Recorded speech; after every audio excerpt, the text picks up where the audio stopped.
Welcome, Carla, on TikTok. Welcome, YouTubers, Facebookers, LinkedIn people, people on Twitter, etc. Woo, how's everybody doing today? I got started a minute late, but we're zooming. We're here.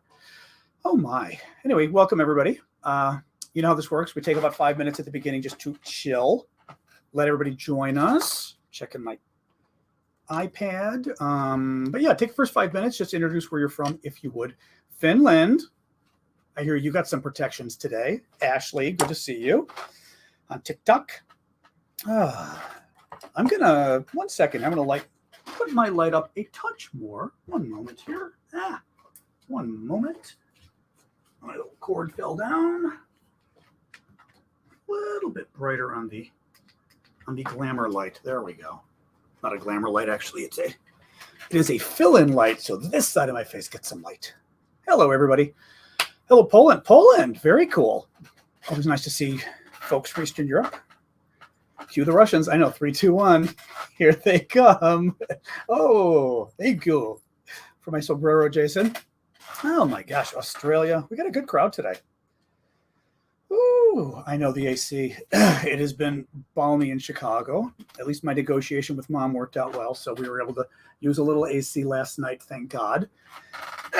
My allergy's still going. El Salvador, we don't get a lot of Latin Americans at all. Glad to see you.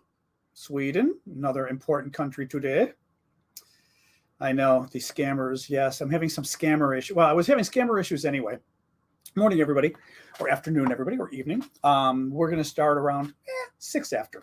Sort of wait because this gives folks time to come in on TikTok and Facebook, or TikTok and YouTube, actually, mostly. But yeah, I resisted from the beginning making my TikTok videos downloadable. Finally, 2 weeks ago, enough people begged. And I said, you know what, I'll do it.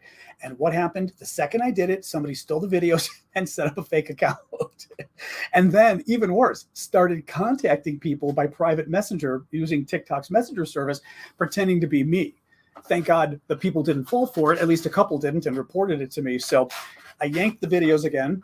But what I'm doing now, which a number of folks recommended, which was very smart, I'm putting a little watermark on my videos, like right here under my chin, that says created by, and it's my TikTok handle. And therefore, it will be a pain in the butt for anybody to steal the videos and use them, because getting rid of that on a video is not going to be fun, especially right by my face. So that is the new solution. So, and you are welcome for the cake mug recipe. How did it work out? Did it? Yeah, tell me, anybody here use I had posted a mug cake recipe yesterday or the day before. I did yesterday. That's right. It was right before I started the show, and I was kind of zooming, having just eaten my chocolate cake. But did anybody try it? I'm just curious. Thank you for the lights, Borderline. You know, I like the hanging lights. Just see, did anybody try the mug cake? Let me know. It's a great recipe. Well, and it's very simple. The thing I liked about it was it includes oil, but I forgot to use the oil, and it was really good.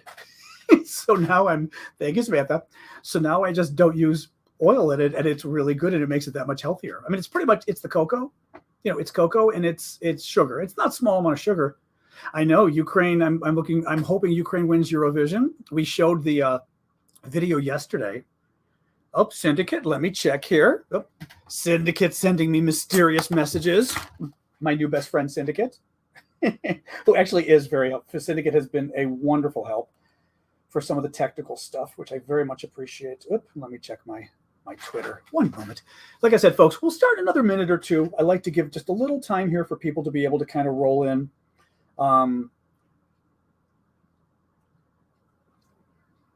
Hang here a second here. 1 moment.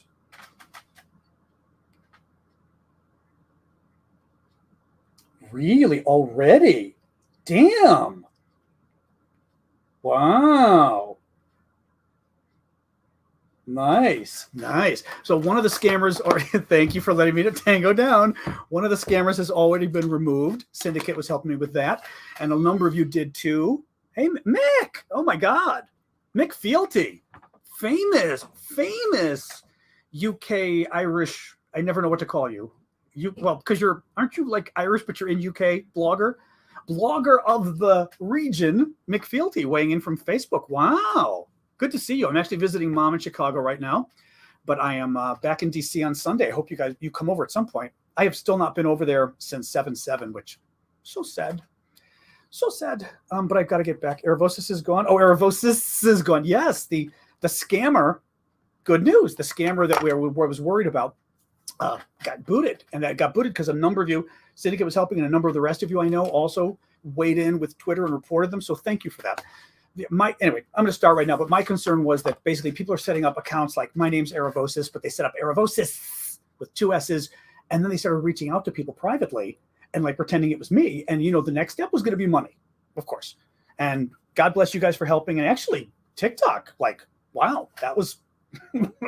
TikTok doesn't do stuff the same day. That was pretty good. Thank you, TikTok. All right, guys. Let me start off, explain what we're doing here. Those of you who are regulars know I go about 20 minutes or so. There's not a ton of news necessarily, so maybe 20 minutes giving you the latest news, telling you why I think it matters. Then we'll jump into Q&A, question and answer, and I will hang out until quarter after the next hour, usually later, answering questions. And then at the end, we actually hang for about 10 minutes or so and just shoot the breeze, not politics, which has been really fun too. And thank you on TikTok for all the fun little poppy for that stuff. In terms of questions, what you guys can do is, on TikTok, you wouldn't be able to see all the chat. Maybe I'll make that more clear. TikTok, you guys are up here on my phone. On my screen here, I've got a program that lets me stream to Facebook, Twitter, LinkedIn, maybe YouTube, and I can see the comments. I can't see from Twitter, but I can see Facebook and YouTube here, and LinkedIn actually. So I can see your comments, but you can't see everybody else's comments. So is life. So let me tell you anyway. So comments here, guys. If you got questions, feel free to enter them on TikTok in the Q&A box at the bottom. That's the best way to do it because it stacks them in a row. On YouTube, use the box at the bottom. Actually, the rest of you, obviously, same thing. Facebook and the rest of you, just enter your questions there. What I would recommend is hold your questions until we get to the Q&A, because otherwise they scroll by on the screen and I don't see them. On TikTok, it's okay. You can put them in the Q&A, but on everybody else, wait. Unless you're on YouTube and you are doing a super chat question, since you've got to pay for those, and frankly, you're doing it as a donation to me, which I very much appreciate. Thank you for that on TikTok. I always promise I will make an attempt to get to your question immediately as the next thing I talk about, because you've been so generous as to donate. So thank you for that. Let's dive right in, guys. So Ukraine still going well. I mean, not well, but this is still good news. The Russians are still being pushed back around Kharkiv. As you know, thank you for that. Kharkiv is Ukraine's second largest city, 1.5 million people in the northeast. It is, one of the jewels that Russia was hoping to get. Initially, they wanted to get Kyiv, remember the capital. They got blown away there, got shoved out. Those troops then moved east, joined a bunch of other Russian troops, and then invaded the east. Well, Kharkiv is really kind of the northernmost east area in a way, more or less, that the Russians are fighting all the way down to Mariupol, and kind of everything east of there is what the Russians want to annex. So Kharkiv to Mariupol, if you look at the map, east is what the Russians want to annex. Well, the Russians wanted to get Kharkiv. Kharkiv is Russian speaking. My friend Vlad, who's from Kharkiv, who's helped us with a lot of the fundraisers we've been doing, Vlad told me he spoke Russian until he was 10 years old because they speak Russian there. His parents spoke Russian. He only learned Ukrainian because he had to learn it for his high school exams. So the Russians thought they were going to be welcomed with flowers and open arms by, their Russian brothers. And these guys have been giving them the fight of their lives. They've been pushed back. The latest reports are they've been pushed back, not entirely, but far enough away that the bombing has stopped in Kharkiv. They said yesterday was the first day without bombing. This is since the war started. It has been bombed. The second most bombed city, apparently, they were saying, after Mariupol. And you know how Mariupol was being just destroyed, right? Kharkiv was number 2. They had a day without bombing yesterday for the first time. And that's because the Russians got pushed so far back that their artillery shells could no longer reach, because the artillery can go maybe 25 miles, 40 kilometers, something like that. If you push them back far enough, they can't reach your city. As I said yesterday, just a final thing about why this is so important and why I get excited talking about it, because if the Ukrainians are able to push the Russians far enough back, and again, if you look at the map of Kharkiv in Ukraine, look at northeast Ukraine, you'll see Kharkiv is maybe 10 miles, 12 miles. I mean, it's ridiculous how close it is to the Russian border. If they can get to the Russian border, now they can start shooting artillery shells into Russia and hit Russia's supply lines. Belgorod, which is, thank you, Christy, for that. Belgorod, which is a town very close across the border from Kharkiv. It is, again, maybe 10 miles in. It is also the town that the Ukrainians, I mean, they didn't admit it, but they kind of admitted it, that the Ukrainians have hit the oil depot. They hit the ammunition depot. They blew up a railway track going over a bridge. It's the town that the Russians have really been complaining that the Ukrainians keep coming and invading. Well, that is one of the main Russian supply areas with the logistics train like coming to the rest of their troops. If the Ukrainians are able to bomb that with their artillery, sayonara Russian troops. They can't get their fuel, they can't get their food, they can't get their weapons. So very important what's going on around Kharkiv. Anyway, good news all around. So bad, again, pretty much the same news as yesterday. The Russians are having to redeploy forces from further places further east that they wanted to Kharkiv now because they're not doing well. Great news. Finland and Sweden today received security guarantees from the UK, from the United Kingdom. Boris Johnson, very good. Boris has been somebody we haven't liked for a while, but he's been doing a ridiculously good job with Ukraine. Now, what is going on here is he reached an agreement with Sweden and Finland, and it's a mutual defense agreement that says if anybody attacks these countries, any of the three countries, Finland, UK, or Sweden, if anybody attacks these countries, I don't know that they have their own agreement between Finland and Sweden, I read today. But in terms of this agreement, it's if anybody attacks Finland or Sweden, UK will come and help. If anybody attacks the UK, Finland and Sweden will come and help.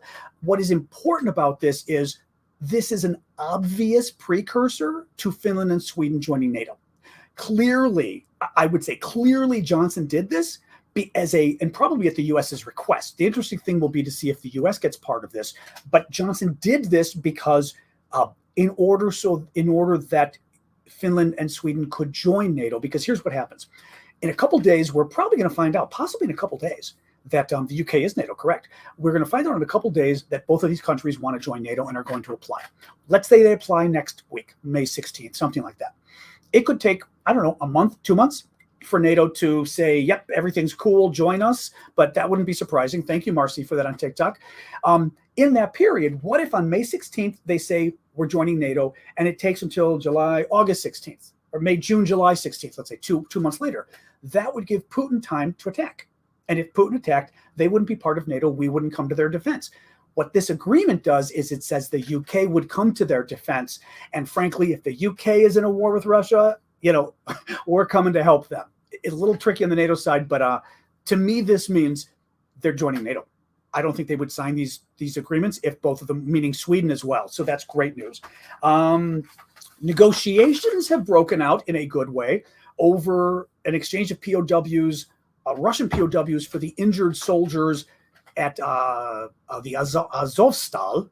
I'm trying pronouncing it. I keep calling it the steel plant, but several of you, I think, wanted me to give it its real name. The Azovstal steel plant in Mariupol, where the Ukrainians have been fighting like I'll say Trojans, but like Spartans actually would be a better word.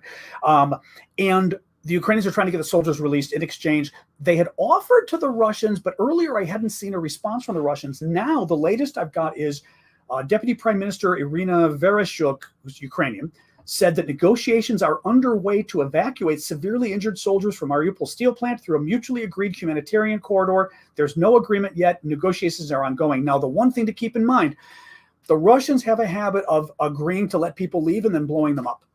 They've done this to civilians, and they've also done it to troops before. They did it in, I think it was 2014 with that whole invasion. It was around 200 Ukrainian troops or so that they promised that they would let them out if they laid down their arms. They laid down their arms. They went through the corridor. In other words, they say, go down this street at this hour and you'll be safe. When they got in the street, the Russians killed them all. So with these guys, the Russians don't want these guys getting away alive. So let's see what happens. But let's see what happens. I'm glad negotiations going on. The Ukrainians aren't stupid. They know this is a risk. One additional little point about Azovstal, which I've told you before. Oh my, let's see if I can, we'll have to get you. We'll get you. That's okay. Interesting little Russian troll on Facebook is angry. Oh boy. I may have to go over there while we're talking. Actually, hold on a second. I'm going to look at this really quick because I don't, 1 second here. Sorry, guys. I want to get it, otherwise he's just going to keep annoying people. If you don't mind a second here.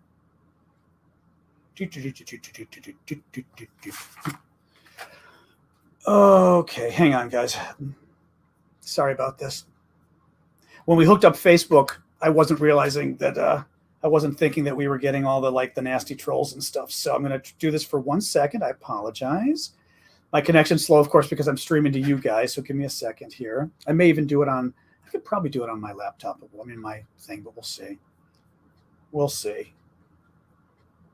The Russians are everywhere. The Russians are everywhere. Sorry, guys. I promise we'll continue in a minute, but this is for all of you. Here we go.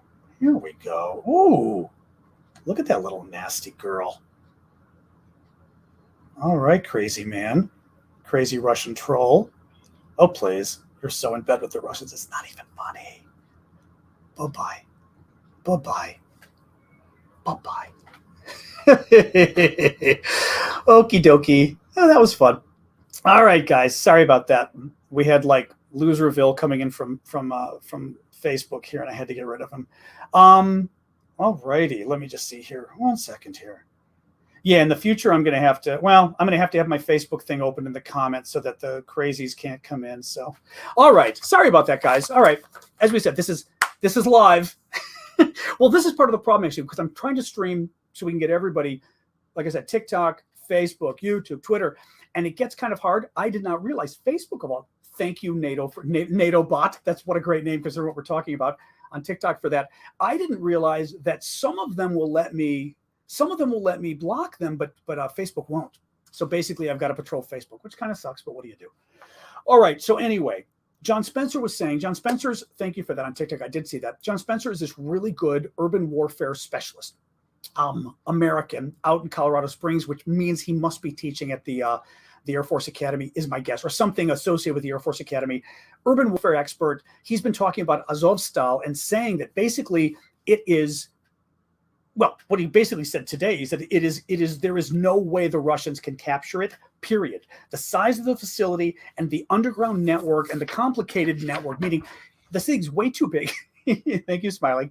The thing's way too big, and the network is so complicated of a maze that there is just no way the Russians will ever have enough troops to take it over. The problem becomes, can the survivors, can the troops there survive? Do they have enough food? Do they have enough water? I mean, that's the really big issue. And what I was reading before was that the Ukrainians were able to supply them, which is kind of what a lot of us were thinking, because we were like, how are they getting stuff? But thank you, Cyber, for that. Until the Russians were bombing. And now that the Russians have been doing their sort of incessant aerial bombing, it stopped the Ukrainians from being able to get supplies in. So that's something to keep in mind. In the U.S., the U.S. House passed the $40 billion aid package that Biden had asked for. It's going to the Senate now. It has to pass there. A little complicated how it works, and then hopefully it goes to Biden. Interestingly, it's a $30 billion package now. Biden had asked for $40 billion. Biden had asked for $33 billion, and the House upped the amount to $40 billion, which is great. I mean, it shows at least that so far. Oh, and it was great. It was something like 390 to 50, or I shouldn't say that, 367 to 50, something like that, was the count, which was great. I mean, it was overwhelming support. And I would argue that the fact that the money went up is even better, because it shows Congress wasn't just on board. Congress was like, let's do more. That's great. That is great. So that's good news. Goes to the Senate. The European Union has still not been able to agree on an oil embargo because of Hungary. Hungary is behaving badly. Big surprise, but that's the latest with that. Russia is behaving badly with regards to Kherson, which is a region and a town in southern Ukraine, just north of Crimea. Crimea, we know, is the peninsula the Russians stole in 2014, very southernmost part of Ukraine, sticking into the Black Sea. And if you go north and a little bit west of there, you'll find Kherson, which is a town, Kherson, and a region, both. And the Russians are planning on annexing the entire region. And that's what the report is. They supposedly were going to have a plebiscite, an election. Thank you, Smiling, for that. Smiling free, I think. Thank you. Supposedly they were going to have a plebiscite and an election to see, because everyone was going to want to join them. Well, apparently the people in Kherson hate the Russians, so they realized an election would not be a good idea. So now they're planning on just annexing it and saying, oh, well, Thank you, Dorothy. And was it Linda, perhaps, on TikTok? I see this news and I kind of go, so what? I mean, it's obnoxious, but so what? They're at war. The Russians are occupying these various lands anyway. Whether the Russians claim it's part of Magna Russia or whatever they do, Lucy, thank you for that. Whether it's part of Magna Russia or whatever, the Ukrainians have got to get it back. It doesn't really matter what the Russians call it, in my view, because it's not stopping us from aiding them in terms of taking it back. So, yeah, I don't know that it matters. It's just one more obnoxious thing the Russians are doing. Zelensky. So this was interesting. I was actually talking to Syndicate about this before the show. So the Economist's defense editor agrees with me and tweeted today. This is one of those where I'll say you heard it here first. Remember how I've been telling you that Zelensky's comments and his government's comments have been very confusing about what they want out of all of this, right? And it's that it was, sorry for something going bad there. Okay, hopefully we're back, guys.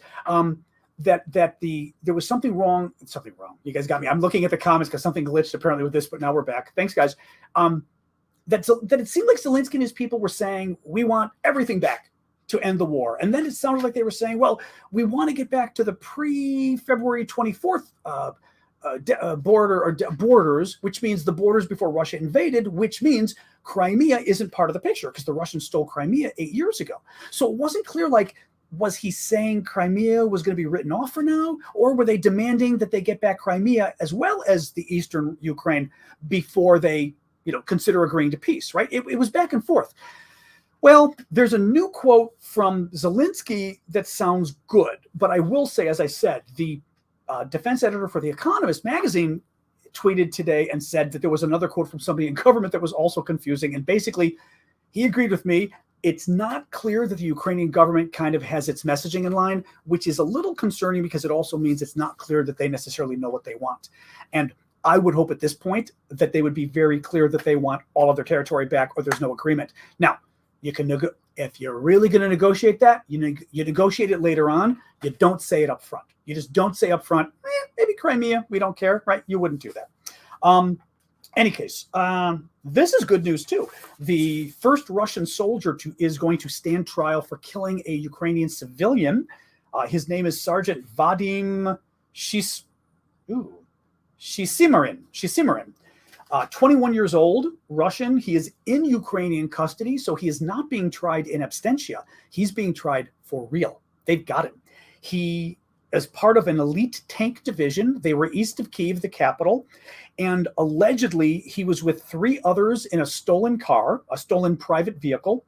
They were driving away on the highway, the street, whatever, and they saw a 62-year-old Ukrainian man on a bicycle and on a cell phone, right?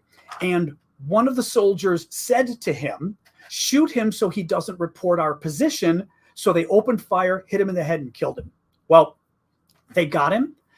I don't know how they know the story. This is what fascinates me, is how do they even have the story, right? I mean, did one of the other Russians tell on him? I mean, it's fascinating. But any case, he could get 15 years to life. And again, the Ukrainians have him. They've got him. So this is going to be very interesting to see what evidence they have. Also, the Russians are going to go stark raving mad with this because it's going to be a Russian soldier thrown in prison. They're going to want him as a prisoner exchange, and his value is going to go up a hell of a lot. I don't even know that the Ukrainians are going to, I'm not sure I would give him up, because that's a war crime. Good news from Germany. And I brought this up only because remember a couple days ago, we were talking, thank you, the best. We were talking about what was going on with training on artillery. And I was saying how there was like 240 trainers trained by the US. And I thought Germany was helping too. This is why I thought Germany. Germany started training the first class of Ukrainian gun crews. Oh, thank you for that, Christy. Of Ukrainian gun crews on the use of self-propelled howitzers in Western Germany on Wednesday. Germany's military will donate 7 of the heavy weapons to Ukraine, the German defense minister announced. Obviously, we'd like more than 7. Still, is it Hardy Hogs, maybe? Thank you. We'd like more, but still, this is an important sort of contribution by the Germans. The training is great because it also means they can use more in the future. Self-propelled howitzers are great from what I understand because basically the artillery shoots, and because it's self-propelled, it can then move. So it shoots and moves because you don't want it to shoot and the Russians to literally see visually where the shooting, thank you, Grandma, where the shooting came from and shoot right back and blow up the artillery. Regular artillery, you've got to hitch it up to something and move it. This way, it's like an artillery vehicle in essence that they can move. So very important stuff. Let me see here. Only two more things. And these are kind of weird. Well, one was weird. The Russians threw red paint on the Polish embassy today in Moscow. They were very upset. You may remember I showed you the other day that the Russian ambassador to Poland, thank you for that, Smiley. The Russian ambassador to Poland had red paint thrown on him on May 9th during, whatever event, memorial he was going to, whatever, for World War II. And the people in the audience, I'm guessing Ukrainians and Poles, among others, threw red paint at his face, and the whole crowd was screaming "fascisti, fascisti," right? So very interesting. Fascists, of course, is what it means. Now so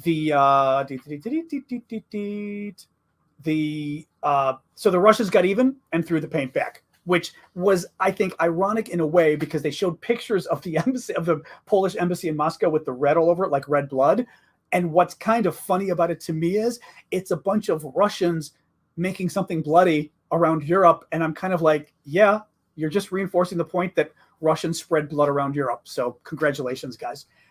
Final thing, this is interesting. I'm going to show you this video. I know some people don't like it on my iPad, but c'est la vie. It's the only way to sort of get all of you guys together here and stop fighting on TikTok, on YouTube comments. You guys are annoying me. You're distracting me. All right. Whatever it is, make it up amongst yourselves and stop fighting. We got bigger stuff to worry about. So this is very interesting. So a couple things I want you to notice in this video. This is a Russian tank, and the town. I had the town. The town is something like Novoazovsk. It's eastern Ukraine, sort of southeastern Ukraine on the water. It is deep in Russian-held territory. It's a tank blowing up. The first thing I want you to notice is, because this is an issue with Russian tanks that I may have told you about before. At least I'll tell you before I show you. It's very interesting because it also gets to the whole issue of the Russians and how they treat their soldiers and everything else. In Russian tanks, they've got, 3-man crew, I believe, inside, and or at least a couple of them inside. I think maybe there's one pointing out, but basically the guys are inside the tank, right? You've got the top of the tank, and the top of the tank is that swirly thing that has the big gun sticking out, right? Well, in order to reload it, they keep hey, Kumar from Barcelona, nice to see you. In order to load it, they've got the weapons encircling the people who are inside the tank cabin, right? So what happens if you hit that area? One of those weapons goes off. All of those weapons goes off. It shoots the top off the tank like a bottle cap, and everybody inside dies. And this is in fact what's been happening with the Russian tanks. I mean, the Western folks have even been not joking, but it's kind of a joke about the fact that literally the Russian tanks just explode and the top goes. This video, I don't know why it's in Chinese, but whatever. Maybe it was on Chinese news or something. It will show the tank going off, and then I want to tell you a little more, but I think it's first of all interesting. You will see the top of the tank go in a second, and you'll know it when it goes. It's not yet. There it goes. Look at the gun on that thing. I mean, that's how, imagine the explosion too, that's able to throw the turret of a tank in the air. See the initial explosion, and then I believe then the turret goes. This is a slow-mo. Or maybe that was the turret in that one. I can't tell. Oh, it's farther away. Yeah. So everyone's been sharing this just as an example of how poorly constructed the tanks are and how the Russians, our tanks, I am not the expert on tanks, but I'd read about this several weeks ago. Our tanks are constructed in a way so that doesn't happen to our people. Like, we actually try to protect our people so they survive if a tank gets hit. The Russians couldn't care less. What is more important, that I read from one expert today, this tank, he geolocated it and said this tank was in, as I said, this town that I think is called Novoazovsk. So it's eastern Ukraine. It is on the water, so it's on the Black Sea. It is, well, I'm actually cold today. Boy, I overcompensated convincing my mom to turn up the heat. It's on the Black Sea, and it is an area way into Russian-held territory. The Ukrainians should not be able to hit it. It is out of their artillery range. And what this person was saying, the defense expert, was this must be scaring the hell out of the Russians because, again, the Ukrainians shouldn't have been able to hit this. This had to be special ops. It could have been a drone. They said it possibly was a drone. But even with that, they think it was a special operations team using a drone. Like, very hard to know what this was, but it basically shouldn't have happened. It was too far away. So, again, excellent as far as scaring them. And that's about it. I'm hoping everybody on on YouTube loves each other now. That would be great. And on TikTok, we know you all love each other anyway. Hopefully we got rid of the trolls. So here we are. So so now we'll do question and answer at least until quarter after the next hour. The way to do it easily, as I said, on TikTok, enter your questions in the bottom Q&A feature. You'll see that way they line up, because typically, and I always warn you guys this, I get 90 plus questions from you TikTokers, which is amazing, but it's impossible to go through them all. So this way I don't have to like scroll through my screen. So enter them on the bottom there and recap. Well, that's not a terrible idea. Let me see if I can do a quick, but literally like a 1 minute recap. So the Ukrainians are still pushing the Russians back in the Kharkiv area, which is amazing because it looks like they're pushing them back into Russia. Strategically very significant. Finland and Sweden reached a security agreement with the UK, where the UK promised to protect them if they get attacked. That to me means they're joining NATO, because that's what they need for the interim from when they join NATO to when they get accepted. The Ukrainians are negotiating with the Russians to see if they can trade some Russian POWs for the Ukrainian soldiers that are trapped in the Azovstal steel plant in Mariupol. The European Union still having some trouble agreeing to an oil embargo. The United States House passed a $40 billion aid package for Ukraine, which was bigger than the $33 billion that Biden wanted. That's great news. Still has to go to the Senate, but it's great that Congress is basically saying, no, we want to give them more. The Russians are planning on annexing Kherson, which is a town in a region just north of Crimea.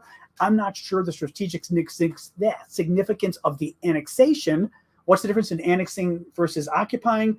But the Russians are being Russians, so the first Russian soldier is going to stand trial for killing a Ukrainian civilian, and they've got him in custody, and they know what went down, which means somebody talked. Germany is training Ukrainians on self-propelled howitzers, which are a big deal, very important weapons. Russians don't protect their tank crews, and the Russians threw red paint in retaliation on the Polish embassy in Russia, because the Russians are Russians. That's not a terrible idea. I was thinking as well in the future, I may even try to do a summary at the beginning, like basically do that as my spiel, like what's the news today, and then go through the news, because that way you also know what's coming. And then at the end, you're right, I can read it through. So thank you for suggesting that. I like that. I did it for you, but I didn't just do it for you, because I thought that was a nice idea that you suggested. All right, guys. So yes, I will do the TikTok questions there, the YouTube and everybody else's questions. For the Facebookers and everything else, you're just going to have to kind of enter them, because it doesn't quite, that's the only way to doing it. The YouTubers, of course, if you buy the super chat questions, as I always said, I will get to those first, because that's you guys helping me out since I'm doing this full time. That's also a contribution to my work, so I very much appreciate it. And on TikTok, well, all the funny stuff you put on my head is also a contribution, and it also makes me laugh. So I'm always appreciative of that. So let me jump first to Harvey Kittle's question, and thank you, Grandma, on TikTok. Harvey is asking, Wall Street Journal reporting that Lavrov stated, hang on a second here. Let me just go over here. Wall Street Journal reporting that Lavrov is the Russian foreign minister, stated that Russia does not want war in Europe. Does this undermine Putin's threats? Thoughts on this? Yeah. It sounds, to see it in context, but it sounds like what the Russian foreign minister is saying, oh, Europeans, we don't want to have to fight the rest of you. It's a little conciliatory depending what else he's saying at the same time. Now, mind you, he's a liar and they're liars, so, I wouldn't take it too far. It's always interesting to see whether they're playing good cop or bad cop. And let's face it, when Putin's speech on May 9th, which was, their World War II celebration, whatever, the Putin speech was really toned down. He didn't declare victory. He didn't declare, oh, we've won Mariupol. Thank you, Chelsea, for that. He didn't declare, oh, we've won Mariupol. He also didn't get boisterous and threaten nuclear war. right? So lots of weird stuff that they didn't, well, they didn't do the aerial overfly, but I think that's because they were afraid their planes were getting threatened. But it sounds like they're toning it down a little, but I'm not sure why. And we'll have to see about that. Kind of weird. Alyssa, hold on, I've got my screen smaller so I can't read your guys. There we go. There we go. Thoughts on General Ben Hodges predicting a Russian retreat from Ukraine by fall? Interesting. I mean, here's the thing. I would not be surprised that, thank you, Grandma, on TikTok for that. I would not be surprised that Russia is still losing and maybe even has lost like everything by fall.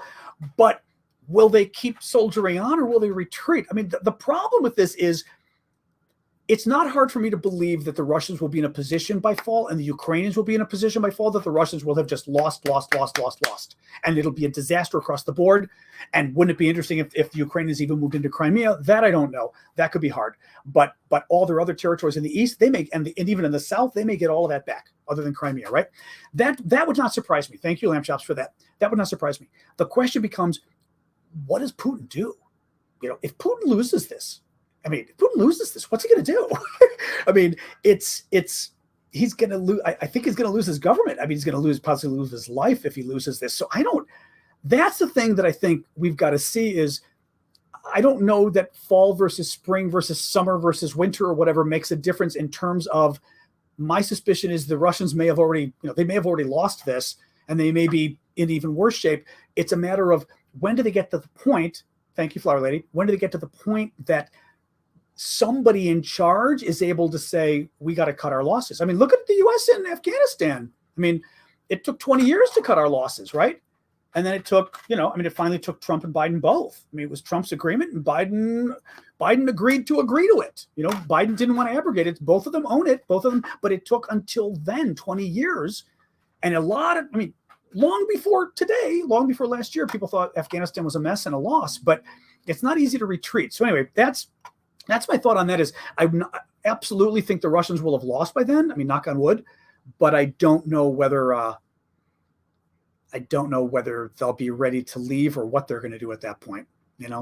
Let me pull up a TikTok question from you guys. See, 76 TikTok questions already. That's what I'm telling you. I love you guys. You're very questionable. I called you. And if Flint, I see yours. I'll get to yours next. You're very questionable on TikTok. Can Ukraine get Crimea back? Actually, that's good timing you asked that, since we were just talking about this. What's going to be hard with Crimea, I suspect, is the Russians annexed it in 2014. I read somewhere that they moved like 700,000 Russians in there or something crazy. Thank you, Grandma, for that.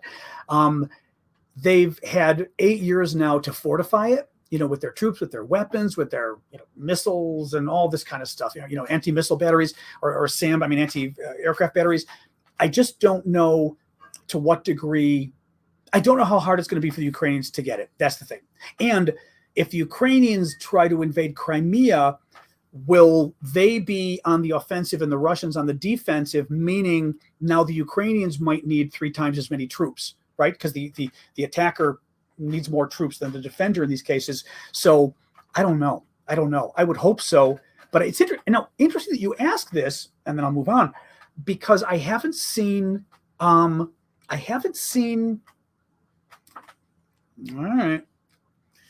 right, guys. Sorry, we're having more fights on YouTube. Come on, guys. Oh, on TikTok. Okay, TikTok too, guys. Just try to, actually, I'll say a quick thing. Let me finish this and we'll say, because moderation is really hard, guys. It really is. Yeah, let's see what happens. I have not. What I was going to say, final point was on Crimea. I haven't seen anybody analyzing Crimea and how it's going and what the Ukrainian ability is to get it back. Like, if the Russians are doing this badly, does this mean that it's easy? That it's actually more feasible than we thought before? I'm just not seeing that discussion. I know I see some people sort of complaining about the moderation. Guys, again, it is incredibly difficult to moderate. I've been doing it. Thank you for that on TikTok.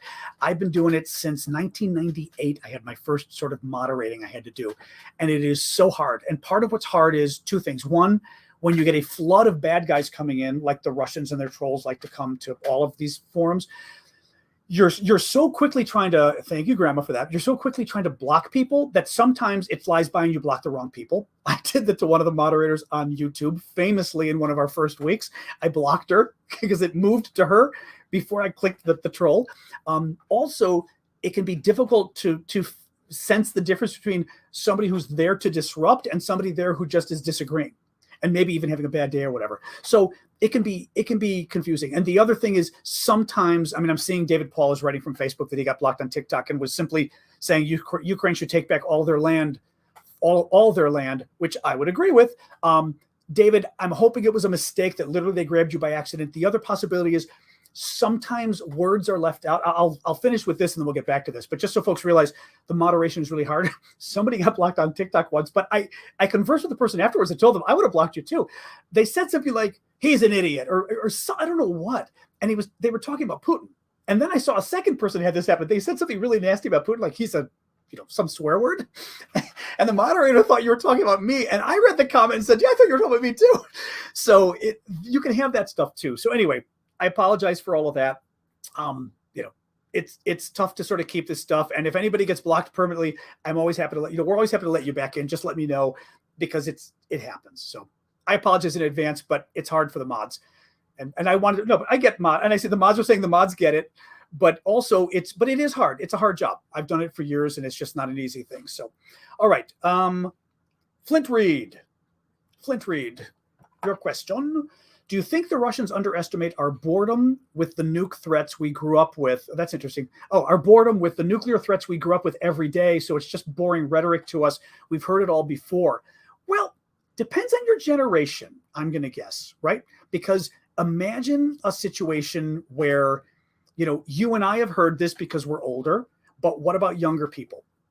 Younger people haven't necessarily they didn't grow up with the Russian threats. They grew up after World War II, I'm calling it, after the Cold War ended, after Russia disappeared off the planet. Oh, I'm grabbing another one from Leon, so I don't lose this. After Russia disappeared off the planet, and to them, it's potentially really scary, because they're hearing it for the first time and going, "Oh my God, nuclear war! What is this?" It's. Even for the rest of us, I think we don't like hearing all the nuclear war stuff Putin everybody's been talking about. For me, because thank you for the little things there. For me, you know what, Florence, if you don't mind. So I'm going to say real quick again because we're dealing with the moderation too. Florence, if you don't mind, put your TikTok handle in there, and I'll have one of the mods unblock you and just be good. I'm gonna assume good faith here, okay?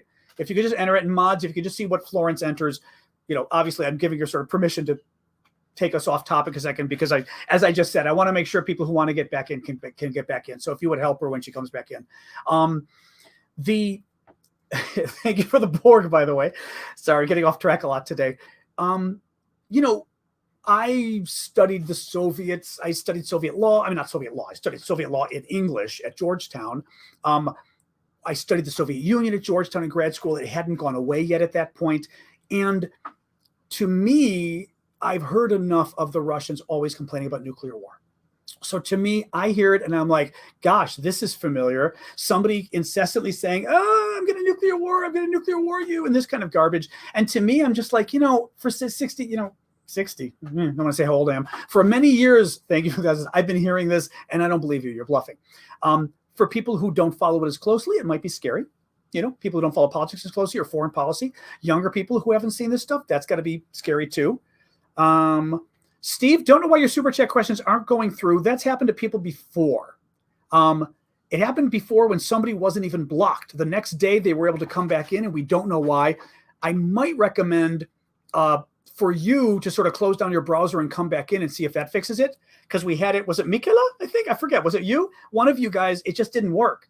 And I went that night and double checked and they weren't blocked or anything. It was goofing up. So I apologize. But thank you for trying to send a super chat question. Anyway, so that's kind of where I am in the nuclear war thing. I think, yeah, for those of us who experienced it, we're a little, but it worked in the 80s. It scared the hell out of people. I do look young. Yeah, that's because I'm Greek. Thank God I look young. But yes, I was born in the 60s. I'll leave it at that. Thank you for that up there. Leon, Will Ukraine invade or declare war and push further into Russia? That's the question. Once they get land control in Ukraine, would the West and NATO support it? Thank you, Hector, for that. I don't know. I think, first of all, Ukraine certainly could, thank you, Strange Kind. Ukraine certainly could push into Russia a little bit just to make things a little bit even. Like, okay, you're going to take Donbass, you're going to take Kherson, we're going to take Belgorod. Now, the problem becomes, thank you, Lindy, on TikTok, how do you actually do that, right? Taking a Russian city is going to be just as hard as the Russians taking a big Ukrainian city, right? Block to block fighting. I mean, and the Ukrainians aren't willing to just kill everybody with artillery and rockets the way the Russians are, right? So very hard for the Ukrainians to pull that off, I think. Not I think, it is. What I think would be fun would be for the Ukrainians to just, now that they're moving up in Kharkiv and they're moving to the border, just kind of go over a little bit. Maybe take a couple blocks, as we say in America. A couple blocks, which would be like, quarter of a mile, maybe half a kilometer, and just kind of take that amount of Russia, just enough to make a difference to really tick off the Russians. And then say, you know what, you want that land back? Why don't you give us a little more land back in Crimea? But, NATO would be nervous. Now, one thing that's interesting about the NATO thing, though, is notice how at the beginning of the war, or not at the beginning of the war, but once we started having these attacks inside Russia by the Ukrainians. And I remember at first there was some chatter that, that NATO was getting concerned. Were their weapons being used? And because then Russia might see it as a NATO attack on Russia. We were still in that phase where NATO was being really, really ridiculously scared of Russia. Everything was, oh my God, what's Russia going to do? Then we got to the point where NATO kind of went, you're bluffing, go away. And then we saw the British defense minister say, and I think it was last week or now maybe the week before, 2 weeks ago, that the British defense minister said, or defense secretary says, it's totally fine if Ukraine attacks within Russia. That's totally, fine with international law, with the norms of military behavior, and they can use our weapons when doing it. And I read that and I went, holy cow. Like, that was clearly a shift in NATO's thinking and behavior where we were less afraid. I think they'd still be a little nervous about the Ukrainians taking Russian land, but there'd be a lot of sympathy, and it would certainly give the Ukrainians a bargaining chip. I mean, that's for sure, right? I'd say. Just want to make sure. Okay, just making sure I didn't miss anything from you guys. And I am sorry about you can't get through on the super chat. That's very annoying. Very annoying. Let me grab another TikTok question here. Yep. But yeah, guys, it's hard for me to sort of moderate the bans and everything else when I'm going live. That's why I've got the moderators. But but at the same time, I do want people to be able to sort of, because they don't know where else to go, to sort of let them know if they've been banned. If they think it's unjust and they're being nice, let them back in. I always give you a chance. Because if they're bad people, I've always found this too in moderating things. I will often give bad people a second chance. Sorry, evolving. Thank you for that. That still cracks me up, that hat. There's this hat with a mustache on TikTok they put on me that actually works in a scary way, and I don't want to see myself with a mustache like that. But I've often find that if you're not sure if somebody's a bad guy or not in terms of a discussion, in terms of moderate, like, do you ban them? Do you block them? Often as a moderator, I'll kind of tell them, chill out. It feels like you guys are fighting, don't whatever, and then kind of see what happens. And if they come back guns blazes, then I'm like, okay, you proved it. But often when people come back and want to be let back in, I've rarely found somebody who's a jerk. Thank you, Tina Donald. Somebody who's a jerk who just asked to come back in. Just my 2 cents. Thank you, Tribal Flute, for that. I appreciate that. Oh, that's right. I was going to grab my TikTok person here. Belarus. What's going on in Belarus? That could be like a movie or a song. So Belarus. Oh, glad you're enjoying the YouTube chat, Lion Top. Like I said, it's a little all over the place today. Trying to help people with moderation, but I think we're doing it. So Belarus, very interesting. And Debbie, thank you for that as well. So Belarus is run by a dictator, Lukashenko. It is north of Ukraine, a little bit west. Thank you, Anna, for that. It is, if you go north of Ukraine, you've got Russia and you got Belarus side by side. Belarus is in the west, because I know I'm kind of backwards for one of you guys, I think TikTok. The Belarusian government, Lukashenko, the dictator, decided he was going to help Russia invade, and he let Putin send his troops through Belarus and then down into Ukraine. So Now he's been rabble-rousing with his troops, moving troops closer to the border with Ukraine, and everyone's trying to figure out what's going on. I think I saw some experts today too who said they don't think he's invading. I think he is doing Putin's bidding. He's moving troops by the Ukrainian border just to try to concern the Ukrainians. So now the Ukrainians have to go, gosh, is he planning to invade? Is he not planning to invade? Is Russia opening up another front? It would be stupid, but Russia's been pretty stupid already in this war. So we shouldn't use stupid as a reason to think they wouldn't do something. Now it means the Ukrainians say, okay, well, I guess we've got to put 5,000 troops or whatever over by Belarus just to be safe. And you already saw this in the south with Transnistria, which is that region of Moldova that the Russians have been messing around with. Remember all the bombings and all these things that we're pretty sure were the Russians, right? We're pretty sure it's the Russians.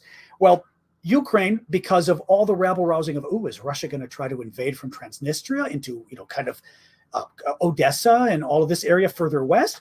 Because of it, the Ukrainians had to move troops over. And they had, I don't know how many, whether it was several thousand or what, but they had to move troops over. And instead of those troops fighting at the front, where they should be fighting the Russians, they're now sitting on their keisters by Transnistria just in case. And probably Putin wants the same. Did I yawn? I didn't say I yawned. Stop it. I didn't yawn. They're doing the same thing with Belarus, I think. He's just trying to get the Ukrainians to be a little weirded out, so they send troops up there. And my guess is Putin probably wanted him to invade, and Lukashenko was like, even I, the dictator of Belarus, cannot invade. My people will kill me. That's my guess. That's my guess. Now, I will say this for Teflon 12. Sometimes when those things come through, it means you meant that as a question and you didn't get your question in. So if you meant to add a question, feel free just to write a question in the comments, and I will get to it. And if I don't see it, the moderators will tell me about it. But sometimes I notice that it's a super sticker tends to be when people just want to donate to be helpful, which is great. But that looks like a super question. A super chat. So I think you maybe missed the question. Feel free to enter it. And I'm going to go to another TikTok question here, guys. I don't think NATO and Russia are more close. I think NATO and Russia are further from war now because we kind of realize that the Russians have been bluffing, So I think actually things are calmer in terms of NATO and Russia. Snake Island, I haven't looked in the last day. Snake Island is the island. Somebody on TikTok is asking, I see your name. I shouldn't just call you somebody. John DeFord was asking about update on Snake Island. Snake Island is the, I kind of thought you wanted to ask a question. Go, or no, Teflon, we'll see. The island where the Russian warship Go F Yourself happened was Snake Island, right? Ukrainian island. The Russians sent their warships. Actually, they sent the Moskva and another ship of all things. The Moskva is the one the Ukrainians sunk and turned into a submarine. That was one of the ships that threatened the people on Snake Island, where they responded, Go F yourself. So the Russians have been on Snake Island. It's strategically important where it's located. And the Ukrainians have been bombing it pretty much with their, I try to be polite. I'm not polite in person all the time, though. I try to be polite with you guys. Well, it's funny. I've got somebody on TikTok, on Twitter said they love how polite I always am. I have been brought up well, but when I get pissed off, then I'm not polite. Well, let's put it that way. Because I'm from Chicago and I'm Greek, so exactly. I was saying Snake Island. So the Ukrainians have been bombing a lot of Russian ships that have been going there, trying to reinforce the island with surface-to-air missiles and things like that. And it's been a little competition in the last week or two or so of the Russians trying to get more ships there with more reinforcements to secure the island, and the Ukrainians bombing it so they can take over. What I did not see, there I see you now, Teflon, okay. What I did not see was where things stand. I didn't see if the Ukrainians, because I also saw something the other day that the Ukrainians went in with a helicopter to see kind of what the status was, and the helicopter got shot down. So I was like, okay, now what's going on, right? So I don't know who's in control now, but I know the Russians and the Ukrainians are fighting each other over who gets control of the island, which is still great. I mean, the fact that it's in play, again, I know what I was going to say too. Part of the reason the island is so important for the Russians is because the Russians lost their ability to patrol the skies with the Moskva. The Moskva, their ship that got sunk, was a super duper anti-aircraft weapon ship. And by it getting sunk, the Russians lost a large amount of their anti-aircraft weapons in the Black Sea. So now, in order to be able to protect their ships and to protect their aircraft, both, because they want to stop aircraft from coming and bombing their ships, they wanted to take over Snake Island and put all their surface-to-air missiles and everything else and make it its own version of a super protection dome of the area. Anyway, that's what's going on. They're fighting back and forth, and I did not see today whether there was any sort of whether the Ukrainians finally got hold or not. Teflon. In the event Putin goes down, should Lukashenko be nervous? I mean, yeah. I will say I haven't been doing a lot of radio about Belarus lately, but I know that Putin came in and saved his butt, maybe 2019 or so. But Putin came in and saved him when there was sort of a democratic uprising there. So he should be worried because he would in principle would no longer have Putin defending him. I mean, the next guy who takes over in Russia could defend him anyway, right? Because Russia sees it in their strategic interest to have an ally on the border, or in this case, a puppet state. Nonetheless, I guess it also depends what you mean by Putin going down. Could Putin be taken out by his own people in a coup d'etat or something? That should worry him because he was in cahoots with Putin with the war, even though now he's trying to distance himself from the war, right? So that's a possibility. Excuse me, my allergies are going off now. If Putin goes down because there's a popular uprising against the war, then it's even worse for Lukashenko, I think. Because then, thank you, Tina, for that. Then I think you've got the Russians that are literally watching a popular uprising on their border. That's really interesting, because these kind of things kind of spread like viruses. So I don't know. I mean, it's again, it kind of depends on in what way Putin leaves the building, But I think if the war does badly, it doesn't help Lukashenko anyway, really. I mean, but since he's on board with Putin, but we'll see. What do we got? I'm just trying to see here. Was there who would replace Putin? I have no idea, Daniel. No idea. I've been seeing, no one's been really talking about that. I don't know. I mean, part of it probably depends. Does the military overthrow him? Do the intelligence services overthrow him?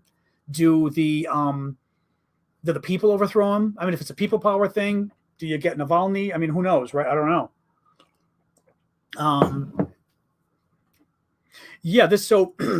Ladi says, it's my understanding that Russia is not able to send more vessels or ships into the Black Sea. Would it be possible for Russia to sneak a submarine into the area? That has been my question. Because, yes, you cannot there it is. Okay, sorry. Harvey, I see yours. I highlighted it. The Turks have control over who can and cannot enter the Black Sea. The Black Sea goes through, the Straits of Bosporus, I want to say. I hope I'm getting the pronunciation right, which is this little area of land that is Turkish. I mean, it's Turkey, and you go through the middle. I mean, and because of a treaty like 100 years ago or something, the Turks have control over who comes in and out. And they pretty much, I believe, guarantee anybody can come in and out, other than in times of war, and then warring combatants cannot come in and out. And maybe you can cross only if your ship, I believe, is hails from that port. So like if even though Sevastopol isn't Russian, it's really Ukrainian, if a Russian ship, if its base port, its home port is Sevastopol, maybe they'd let it through. In any case, the bottom line is the Russians cannot bring in new ships, and I've been wondering the same thing, which Ladi is asking, could a submarine slip through? I mean, first of all, it depends how deep the waters are there, but I don't know enough about the waters there. You'd think they could. Now, what if the Turks had, sort of sonar at the entrance, and they just ping the hell out of everything so they know what subs come through? I mean, I don't know. Has anybody weighed in? Sorry, is the entry to the Black Sea deep enough? Okay, here we go. So now we're seeing, exactly, is the entry to the Black Sea deep enough for a sub? That was my question. Now, subs don't go very deep. They don't have to go very deep, I mean, I was saying like the maximum, I never got I don't know what's the word I'm looking for? The classified information on subs. I've been on one, but I never got a straight answer. So I can guess just from public stuff, subs can go down to 1,200 feet, maybe 1,500. but they don't necessarily have to go that low. They can go 500 or, the problem is they may have to go really low. I don't know if it's below 800 feet or something. So they get below one of those thermal layers so they can hide. But I don't know. I'm just looking here really quick to see what people are saying. What are people saying here about this? Because now I'm really curious. Sean Connery would run silent and deep. He would, Tony. The Russians have plenty of subs in the Black Sea. They don't just seek one in. Okay, that's interesting. Okay. I want to say I read they had 6 subs in there or something, Raymond. I don't know if that's the case, but it was a large. I was surprised by the number they had in there when I saw it. I thought it was like 6. Yeah. So yeah, I mean, now the question about sneaking them in could be because they're trying to get more cruise missiles in, right? I mean, it depends what they had to start with. What did the subs have on them? Did they have missiles, non-nuclear missiles that they could use, etc.? Flint Reed says, we have a hydrophone deep net all over the Mediterranean and the Dardanelles regions. They can't get through without us knowing. That was my question. Exactly. That basically, it's a tachyon net from Star Trek. No, but that's what I was thinking, like the Mediterranean and wouldn't we already have had the waters, set up so we know who gets through? Okay, so that's interesting. So Flint Reed says on YouTube for you TikTokers that we have a hydrophone deep net all over the Mediterranean and the Dardanelles regions, so the Russians could not get through with the submarine without us knowing it. There you go. That is very interesting. Okay, and Harvey Bristol Cream is weighing in here. And Harvey, I don't know if I saw it, our mutual friend I reached out to, so to speak, has said he is happy to talk to you. So he said he's going to email you separately. So hopefully that's happening. The Wall Street Journal is reporting that Russia has now changed its stance on safe passage out of Mariupol. I told you. Okay. Did I not call this? I said there was no way they were going to let the soldiers out. So now the Russians are demanding the return of Victor. Are they really just Victor Medvedchuk and Russian POWs? So this is interesting. Victor Medvedchuk. It's funny. I can pronounce his name. I can't. Medvedev. I have a hard time with, but Victor Medvedchuk. I like saying that name. He is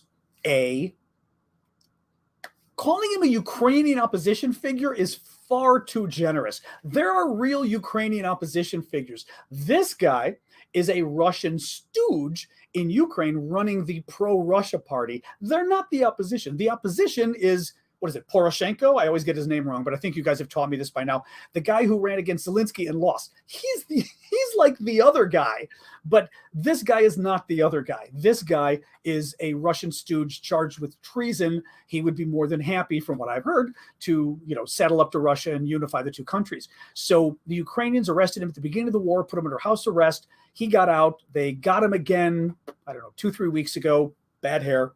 He was having a very bad hair day. And he begged the Russians for help. And either this guy, Putin, I think it's this way. I always forget which way it goes. Putin is this guy's daughter's Putin is the godfather of this guy's daughter. Or this guy's the godfather of Putin's daughter, but I think it's the opposite. I think Putin's the godfather of his daughter, so he is close to Putin, obviously. So that's very interesting. So, and actually, if anybody came in new, just to remind you, so I was talking earlier about the fact that the Ukrainians were saying they wanted to trade the Ukrainian soldiers in the steel plant in Mariupol. Remember the ones who've been fighting this Spartan-like 300 war? They wanted to trade them for prisoners of war. Thank you, that Linda. Or was it Linda? I didn't say. And we were talking about whether the Russians would really do that. And frankly, whether we could trust the Russians. Because if these guys were walking out of the plant, would the Russians just kill them all, which is what the Russians are known to do. So very interesting they're talking about this Medvedchuk and Russian POWs. That's possible. It's possible. I mean, the Ukrainians certainly don't want the guy in Ukraine. So I don't know. That's them. I mean, not to mention these guys at the plant are freaking heroes. Freaking heroes. Actually, there's a whole nother aspect to this that's really interesting, Harvey et al. These guys at the plant and gals, right? Birdie, I forget her real name, Birdie. Actually, there's a couple of women there. I talked about another woman who got married on May 5th to the man there. She and another soldier got married on May 5th, and he died 3 days later in the fighting at the plant. So there are several women there. Should I have a really good point to make on this? Oh, come on. I had a really good point today, guys. Mariupol, safe passage, the steel plant, the return of the POWs. Oh, this is going to bother me. Sorry. Oh, F. Vanny, I see your question. I'll get to it, or comment. I'll get to it in a second. You know, it's funny. Flint, I'm blaming you this time. I was reading as I was talking to you guys, I was reading the sub discussion in the comments, and it got my mind totally off. No, I had a really good little epiphany on this. It was interesting. Hang on. It's worth a second to try this. Otherwise, I'll move on. I see the hat out of the corner of my eye. Thank you. Say, for instance, I'm steel plant. Now request return of red. The women there. Yes. Oh, this is what I was going to say. So the people there in the steel plant are, a lot of them at least, are part of this Azov battalion that used to be a far-right group, and actually creepy far-right if you Google them. They have changed a lot, Ukrainians tell me, since 2014. And again, much more mainstream. I don't know how mainstream, but much more at least, according to my Ukrainian friends. What is interesting is these guys are the number one people that the Russians call, and remember we use the word Yahtzees so we don't freak out TikTok and YouTube, but Yahtzees instead of NZs, if you know who I mean. These are the guys that the Russians call Yahtzees. And these are the guys that the Russians use as their number one proof that Ukraine is run by Yahtzees, because even fighting in the war are the Yahtzees, right? So this is part of the reason they really want to get this plant. I mean, they need the plant because it's strategically important, the city is, but they also really want to beat the Yahtzees as they see them in this plant. Well, what have the Russians done, which is one more just screwed up thing? They've turned these people into folk heroes. As I said, these people are the 300 from Sparta. These people, if they get out of this plant alive, actually, if they get out of the plant dead, they're going to have statues all over Ukraine. If they get out of the plant alive, they're going to be heroes, war heroes galore to this country. So Russia just took, an obscure group that used to be way too extreme and maybe has been now, I guess, getting itself into, a little more respectable, and made them heroes of the entire country. Just to show, I mean, you think of what Russia did with unifying NATO. You think what Russia did with hopefully convincing Finland and Sweden to join NATO. I mean, it's just incredible. That's the point I wanted to get across, because I thought that was just so interesting. Yet again, how Putin has just screwed this up. F. Vanoy or Venoy, you think Biden's going soft again? I don't think, not necessarily. Well, I saw his comment the other day, though. Let me see what you're talking about. Is he considering JFK's Cuban MC quote, nuclear powers must avert confrontations which bring an adversary to a choice of a humiliating retreat or a nuclear war? Oh, yeah. I mean, Biden, there was a quote, maybe not from Biden directly, but the quote was about him. And there was the quote said that his staff is saying that Biden is very concerned about Putin being given an off-ramp, that they didn't want Putin, and Raggedy Android, I've got you ticked down, and Sergeant Kabuto, thank you for that, that, we've got to find an out for him. If he doesn't have an out, if he can't save face, he might use nuclear weapons, right? All this kind of stuff. And I'm not like opposed to the concept. I mean, I'm open to somebody convincing me that's the case, right? Fair enough. But it bothers me that this reminds me of the stuff. I mean, were we worried about this in World War II, about giving either, Italy, Germany, or Japan a way out? Really? We sure as hell didn't give Japan a way out, that's for sure. And honestly, Hitler and Mussolini didn't really get a way out either, right? I mean, we didn't worry about that. I think of the Soviets. When did we ever try to give did we give the Soviets? I mean, we did give the Soviets an out in a way. We beat them. We beat the bejesus out of them in the Cuban Missile Crisis. But as I recall, that whole thing with the missiles being moved out of Turkey or whatever that whole deal was that happened 6 months later, so nobody would know. So they were given something. But I know Biden's worried about it. And the only thing let me say this. What worries me with Biden is this is something you should consider. This is something a smart leader would consider, are we in a situation where Putin, who has nuclear weapons, might do something stupid if he's right? This kind of, sure, good question. But Biden was part of the brigade at the beginning and I like Biden, but that was convincing people, oh my God, it's going to be World War III, which means nuclear war if we take the Russians on. Oh my God, we can't give them planes from Poland. That'll be World War III. And at the beginning, I kept saying he's bluffing, and stop reinforcing this. Stop giving Putin what he needs, which is the West saying, I'm afraid. Because if you're afraid and you've told him you're afraid, then he's going to keep pushing, because then there's nothing he can do, because no matter what he does, you don't want nuclear war, so you're not going to engage with him. So I worry with Biden that we started from a position that I thought was a little weak, a little too fearful, even though I don't think Biden's a fearful man. Thank you, Tiffany. So that I would be a little more cautious. And I'm being totally honest with you guys. Like I said, I like him. I'll even say I voted for him. But I'm trying to give you an honest, objective picture here, and I'll piss off some of the Biden fans, but I wouldn't say weak. He's got a little bit of that in him where I think Biden is a little bit of a realpolitik guy, in a sense, like, not even just I think Biden's a realist. So Biden looks for deals, and that can be good, but it can also be bad. So Biden is always looking for the deal, and Biden would look and say, I think, yeah, you want to get all of Ukraine back, but we want to settle it with Russia too. And we don't want to have to do this again in 2 years. Can't we find a way of making Putin happy so he doesn't reinvade again in 5? You want to give him Eastern Ukraine? And the UK is not as cautious. No, but that could be Boris Johnson. I mean, Boris Johnson's taking the lead. Somebody on TikTok just said UK isn't as cautious. Boris Johnson's taking the lead. Now, Boris Johnson, I actually don't care why he's doing it. He could be doing it to save his political career, clearly. But at the same time, the Prime Minister of Britain, of the UK, he's doing the right thing, I think, by just really sticking up for Ukraine, and as are his ministers. And you know what? Good. I always say in politics too, like, I don't always care about your motivation if you're doing the right thing. I'm not a big fan of people who say, like, politicians that are like bad on issues, and they say, but privately he's with us. And I'm like, privately, I don't care where he is privately. I care about how he votes. Let him publicly be against, or not even, I said, let him privately be against us and publicly vote with us. That would be much better. So anyway, that's my take on that. And there were more of you. Sergeant Kabuto, yeah, that was nice of you. Thank you.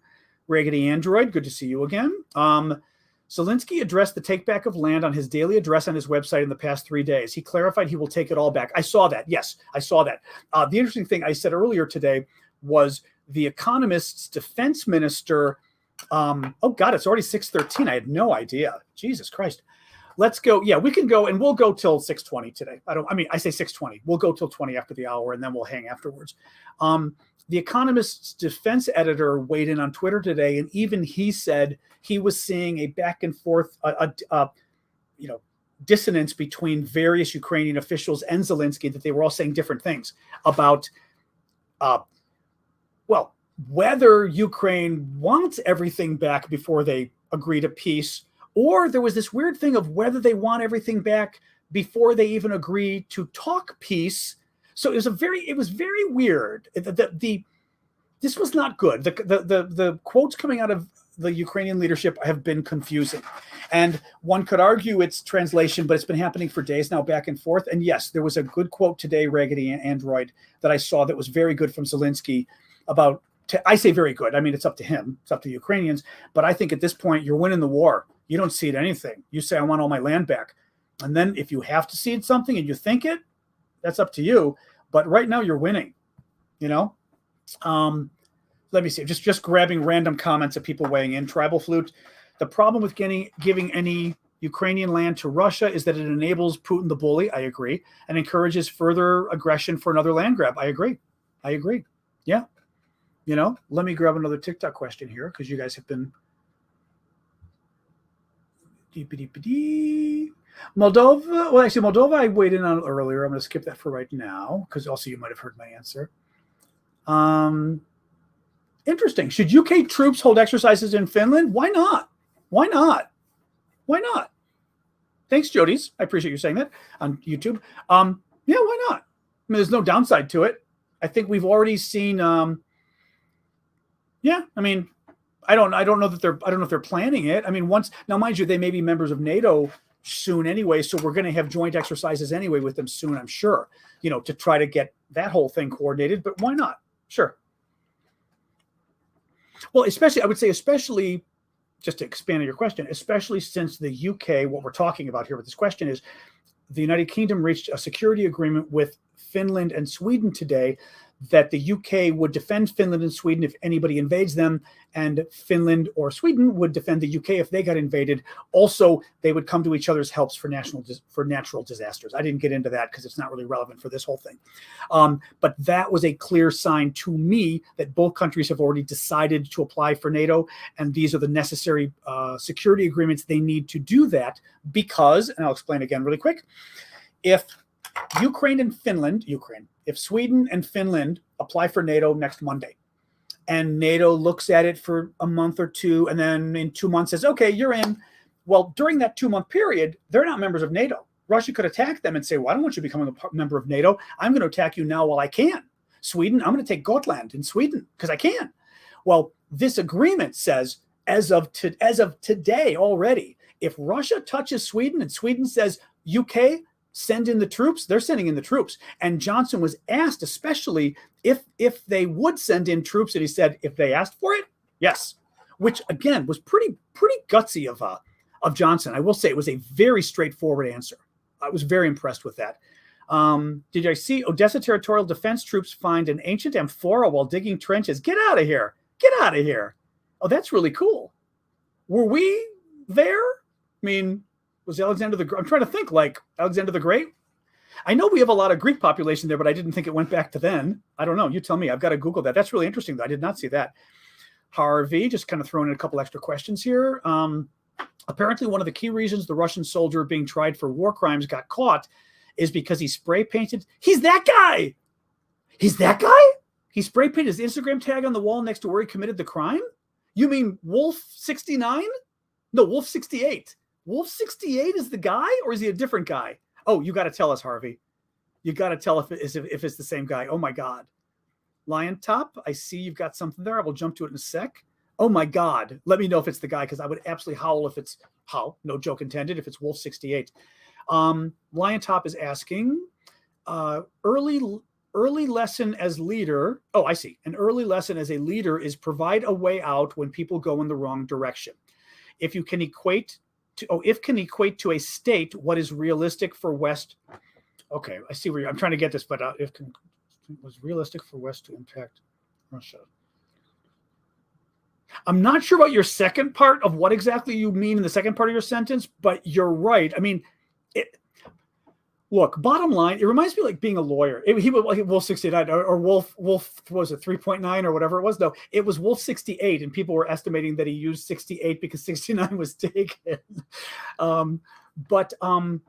You know, one of the things I'm a lawyer, I don't practice, but one of the things you learn in politics or law or whatever, negotiations, things like that, is you want what's best for your client, and for, especially in the law, for example, but the situation here, your client's innocent.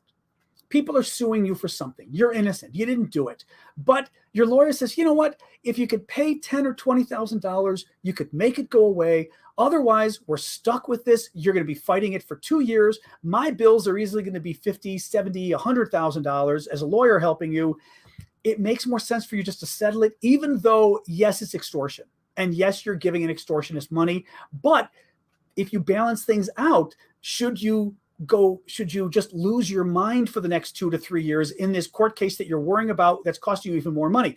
That's kind of the same thing. It is the same thing being discussed here with Ukraine, which is, if you really want to be realistic, you say, what's best for Ukraine? That's what I would say. What's best for Ukraine?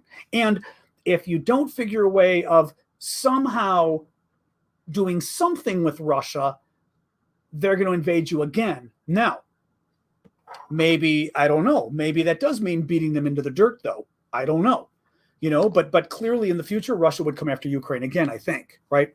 So I think that's where you're getting with, and I do agree with you on that. It shouldn't just be written off. It shouldn't just be written off. So I'm just pulling, oh my God, it's Wolf 68. That is freaking hilarious. I don't have it anymore on my thing, I think. Sorry, Flint, read real quick. An off-ramp is just a means of appeasement to a phycology. Oh God, I don't even know what phycology means. Like Putin, he will take it as a weakness and regroup or turn on his own people harder. Now, but that is part of the analysis you should have. That's what I'm saying. I know it's 6:20. I'm enjoying the chat. I'm willing to go a tad longer. Thank you, Anna, though. I appreciate that. Oh, no problem, Diane. I was happy to do it. let me say, both of you are right, though. You have to consider an off-ramp. You have to consider, is an off-ramp necessary? Do the analysis to say, if we don't give an off-ramp, is he going to do something? In this case, the counter-argument is what Flint Reed is saying, is if we give Putin an off-ramp, we're giving him something, we're giving him land, and he's now learning that we are weak, that invading, that war crimes pay, and he's going to do it again and again and again because we've shown him genocide pays and he gets something for it. That would be part of the analysis, and maybe that argument would win. So, ironically, you're not, well, I mean, you are disagreeing, but, psychology. I'm thinking phycology, although phycology sounds like something dealing with plants. I'm thinking I thought you were being like Harvey Kittle, throwing me some word I didn't know just to test me. All right. I don't think I missed anything on here today from you guys. I want to make sure none of the super chats or anything else. Actually, I've got a list from, thanks to Syndicate, I've got a list of the questions so I can see that I didn't miss them now, finally, which is yay. Any case, all right, guys, we're going to hang for another 10 minutes at least anyway. We'll stop with with all the political questions. It's a Greek word, psychology. Well, that I know. Psychology, I'm sure, yes. But phycology, I was curious. We're going to stop with the political questions now. And hang for about 10 minutes. We just hang and chat and kind of have fun. And people have liked it. It was funny yesterday. Okay, yesterday went a little long. Yesterday we went almost to the 2-hour mark. And we still had like 600 people on TikTok and several hundred of you guys as well on YouTube elsewhere hanging and just chatting. It was fun though, but it was funny. It was very fun. Be kind, letting you know it's time for my break. The old man needs his break. Thank you, be kind. But yeah, we hang. Oh, Sasha's up, but Sasha, hi you. Sasha does not always like when I pick her up to see you guys. She's kind of learned, my dog. She's kind of learned the whole issue with that when I pick her up, she gets a little pissed off. I can tell. And Kukla, Sasha. Oh, so that's funny. I said Kukla, the other dog's name, and my dog went like this, like what? Oh, ow! Oh, you, hello, you. Oh, I'm sorry. You're okay. Hello, you. Who's there? This is my dog. This is Sasha. Hi. Hey, you. You're acting very uncomfortable, though. You're not even going to look at me? Oh, I said, you're not going to look at me. And she literally goes like this. I got the side eye from my own dog. Hi. You okay? Okay, I'll put you down.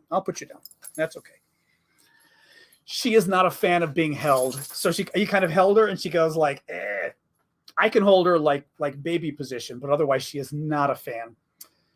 Dear Sasha and dear mom are both doing well. Thank you. So that is good. And Kukla's down. Sasha's looking at me. I'm not going to say Kukla's name again. Don't worry. So every time I say Kukla, the other dog's name, Sasha like stops and looks at me like, what are you doing? That's okay. Now she's sitting next to me. She wanted a little love. That's okay. Alyssa,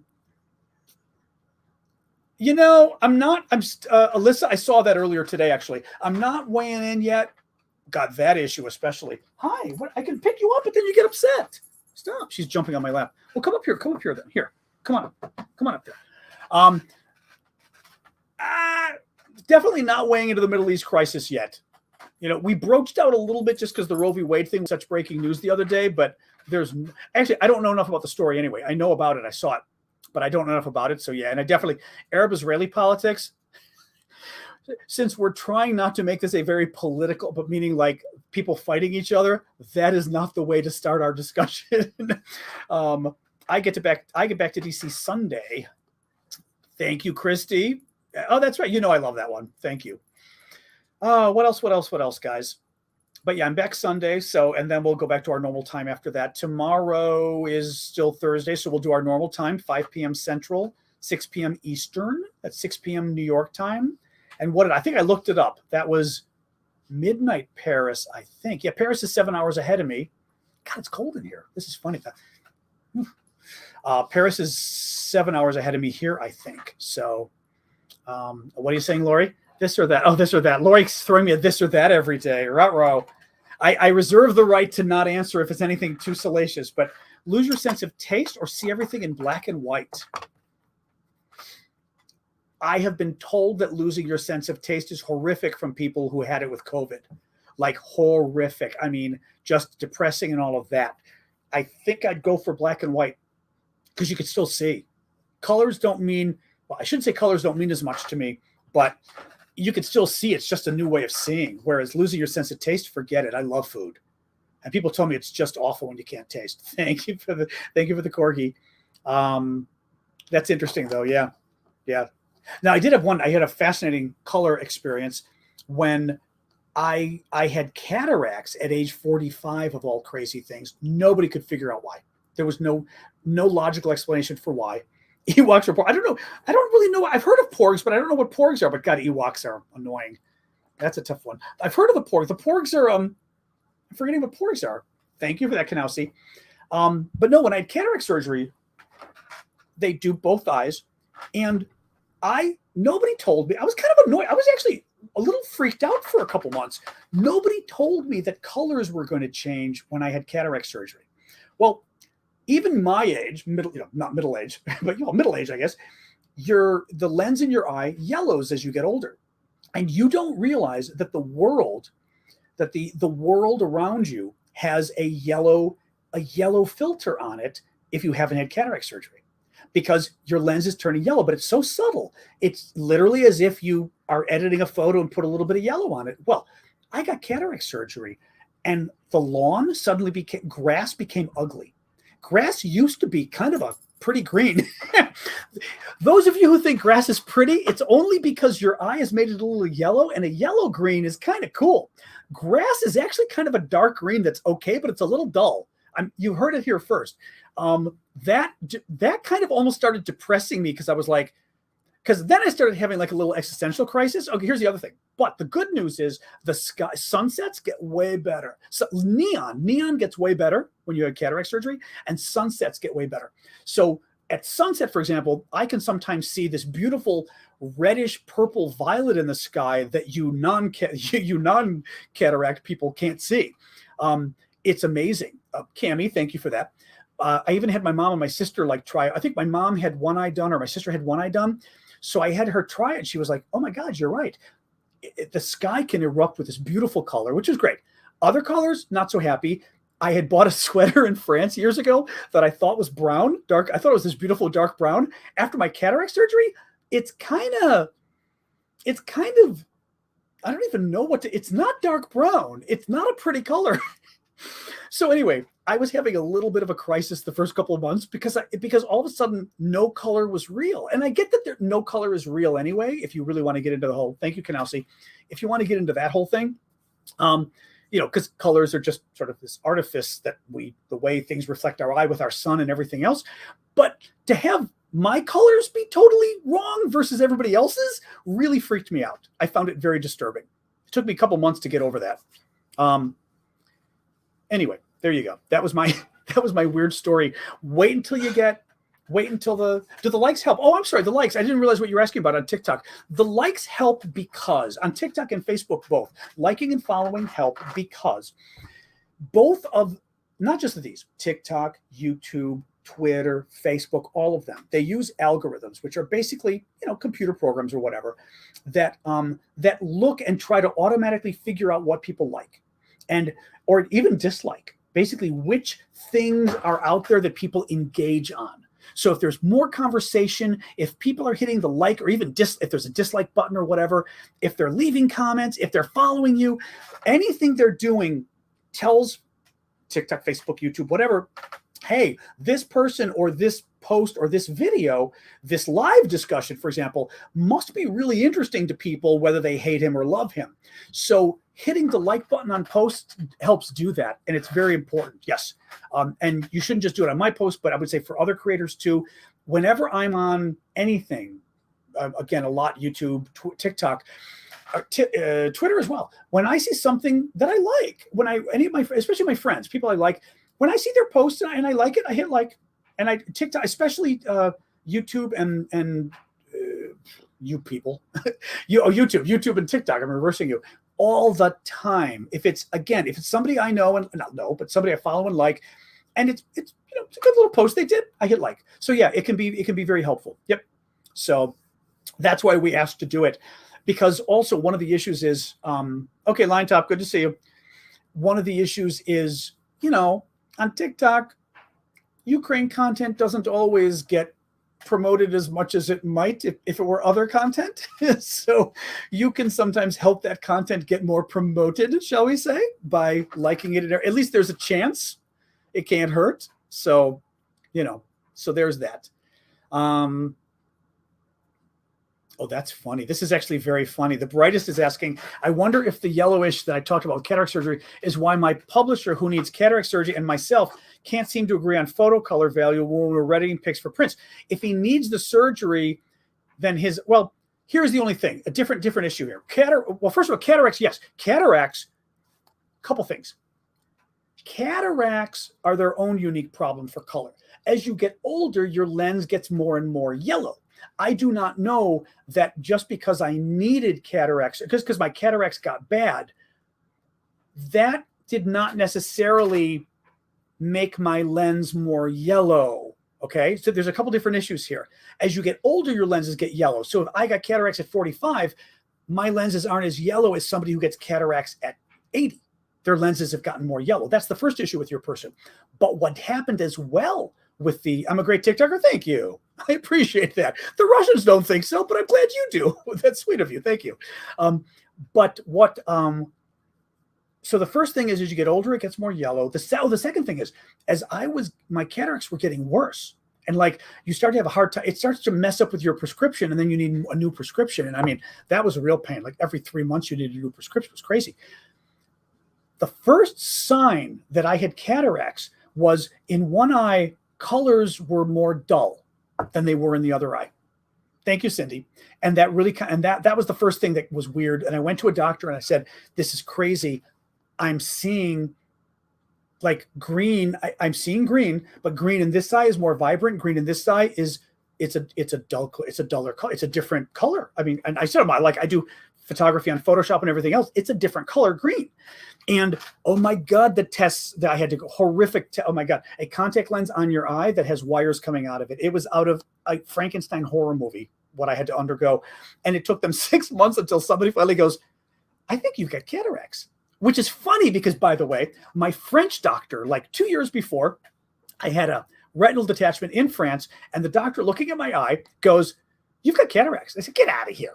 I was like, whatever, 43 at the time. And he goes, no, because they're small. He goes, and he picked the right eye. He goes, this eye, it's bigger than this eye, but they're there. I can see them. And he goes, someday you'll need it, but it's okay for now. No. Anyway, no, I told my other doctors, they said, he's crazy, a Frenchman, crazy. Anyway, so that's the story. So it is possible that if he needs cataracts, if he needs the surgery, he is seeing colors differently than you, I promise you. And if he's older than you, that's a more subtle issue as to how yellow the eye has gotten. But it could be, yeah. Boy, that was way too long of an answer for that. Sorry. What else here? Her eyes are getting worse over time, and we've not been agreeing with when editing in color. That's funny. That's funny. No, it could be that you're good luck explaining that it's her problem with her cataracts, but my cataracts actually made things duller. Like I said, I remember the colors just not being as fun. And then forget the surgery. Like I said, the surgery killed green, but it made the skies great. And neon is very exciting once you get cataract surgery. I ought to go back to Vegas now, even though Vegas is a little much for me, but that could be fun. All right, guys. Flat earthers. I've heard of them, but I know about the flat earthers. Daniel's answering. Neil, your view on the flat earthers, it seems to be something that has become so much more popular over the last few years and is fairly popular. God, I mean, obviously they're fucking crazy. Oh God, I swore. Sorry. Oh God, no. TikTok gods, YouTube gods, no. No. Obviously they're freaking crazy. But I don't look, I don't want to get into politics here, but clearly people are willing to believe a lot of crazy stuff that's told to them if the right people tell it to them. And that's a very scary thing. So I'm not surprised. I just think it's sad. Look at John F. Kennedy, or not John, RFK Jr. He did something else crazy. Thank you, Kanowski, to celebrate my verbal lapse. But it's, yeah. Anyway, the F-bomb. I know the F-bomb came out at the end. I was going to wrap up anyway, so it's about time we had the F-bomb. I am human. Correct. TikTok person. Thank you. All right, guys. I'm going to say goodbye so I can go to the other room and deal with Ma. Tomorrow we're doing the same time. Thank you, Poppy. Same time as always, 5 p.m. Central. That is Chicago time. Thank you, Christy. This time I expected it. First time ever. I was waiting. I was missing it, actually. I thought maybe you weren't there today. Thank you. 5 p.m. Central Chicago time, 6 p.m. Eastern New York time, and 12 midnight Paris time. So hopefully, thank you for the hat. Hopefully that is enough for you guys to figure out where we are. I will see you tomorrow, and voila. So, okay, TikTok, goodbye. I'm going to wait until I see you guys saying goodbye, and then I know it's okay. Last minute hat, and the Christy or Ashley again, thank you. I'll wait till you're throwing everything at me at TikTok. Thank you. I was just going to say, I was waiting for you to throw some buys at me, so I know it's okay to go. And YouTubers, again, thank you all. And moderators, thank you. You know I love you all. This is not easy work. And people be nice to the moderators, and moderators give people a little slack, and we'll all get along. God, I'm like the worst person for everybody getting along. So it's funny that I'm the Kanowski. Thank you for that. It's funny that I'm the get along person, but with you guys, because we're not like we're not all sides of the crazy here. We're all here to save Ukraine. All right. Goodbye. All right. And you guys, TikTok, I hung up. Goodbye. All right. See you guys tomorrow.